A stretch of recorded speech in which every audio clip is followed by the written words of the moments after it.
Non-duality is bad, and I'm going to take a look at Nisargadatta's book, I Am That, and go a little bit into the points that I made about why I think non-duality is bad. I'm going to look at the first 2 pages of Nisargadatta's book. Nisargadatta is often looked to as a great authority on non-duality, and this is one of his popular books. Nisargadatta, it's a question and answer book.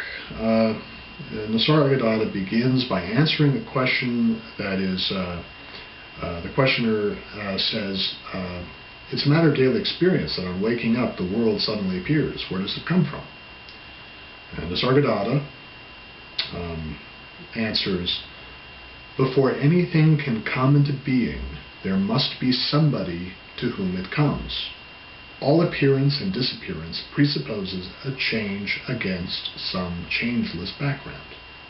Okay, 2 sentences there, both of which are false.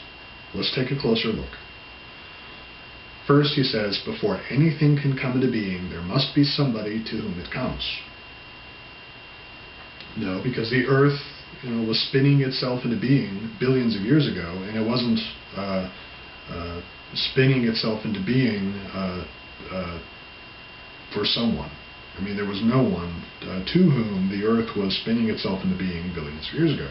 So to say that before anything can come to being, there must be somebody to whom it comes, not quite true. However, I can see, in the context, right, where a questioner's asking about waking up in the morning and here's the world. Okay, Nisargadatta says that in order for there to be a world to wake up to, there's got to be a body waking up to it. The second sentence he says, all appearance and disappearance presupposes a change against some changeless background. No.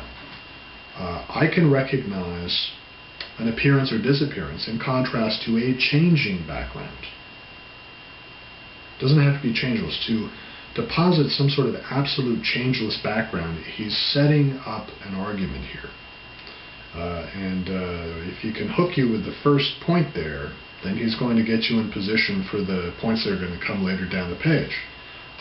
Some changeless background is not necessary. It can be a changing background. And think of it in the context. How I recognize the change between one day and another day.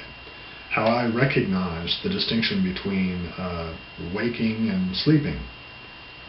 It doesn't presuppose a changeless background. I recognize, in retrospect, using my memory, about the appearance and disappearance, or waking and sleeping. And it has nothing to do with some sort of notion of a changeless background. It has to do with memory and retrospection. And these things are very much subject to fluctuation.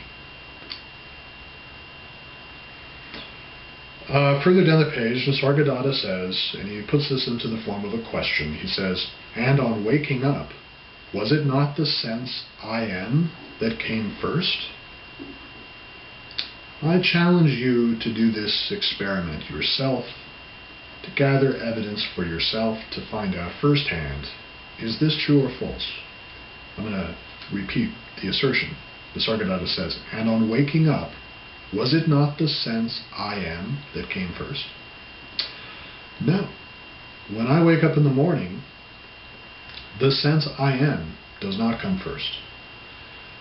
It's something like this. There's the residual dream and thoughts, no sense of I am being.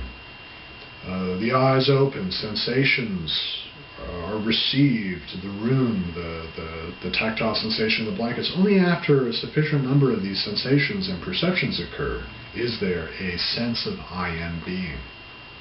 So the sense of I am being does not come first.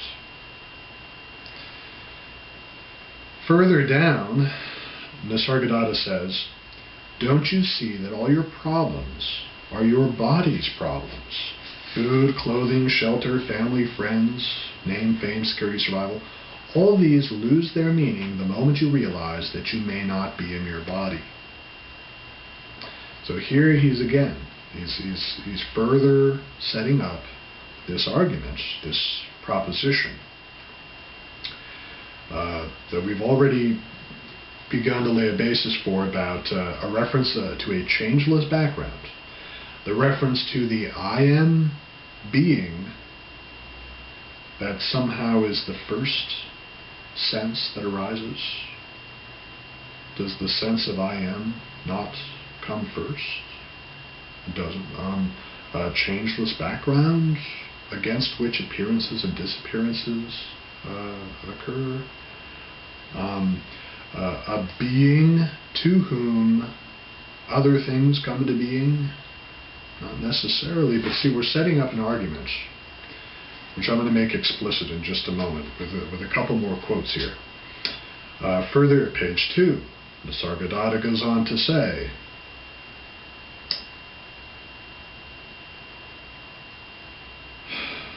all you can say is, I am not this, I am not that.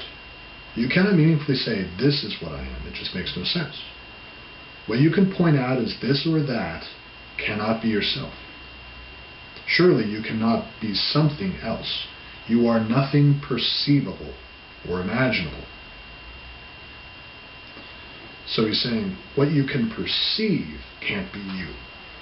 And elsewhere in the book, he says, discover all that you are not. Body, feelings, thoughts, time, space, this or that. Nothing, concrete or abstract, which you perceive can be you. The very act of perceiving shows that you are not what you perceive. So there is a disassociation that he is pointing out, explaining, proposing. A disassociation between your self, that is, a sense of I am being, and body, sensations, feelings, thoughts, ideas. This is very problematic. Don't just accept this assertion as true at its face value. Consider it in contrast to your experience. And one way to test this is in relation to when you sleep. Because when you fall asleep, a sense of body, sensations, feelings, these fade, these tend to be set aside. And what remains? And I challenge you to find this out for yourself. It is not the sense of I am being that remains. Now what Nisargadatta is setting up here is a proposition that I'm going to make explicit in the next installment in this video series. A proposition that is a very important prevailing notion of non-duality, the non-duality that I'm criticizing. A notion of a disassociation of self from the body. That's like the gospel, that's the good news of non-duality, that you're not the suffering flesh that's going to die.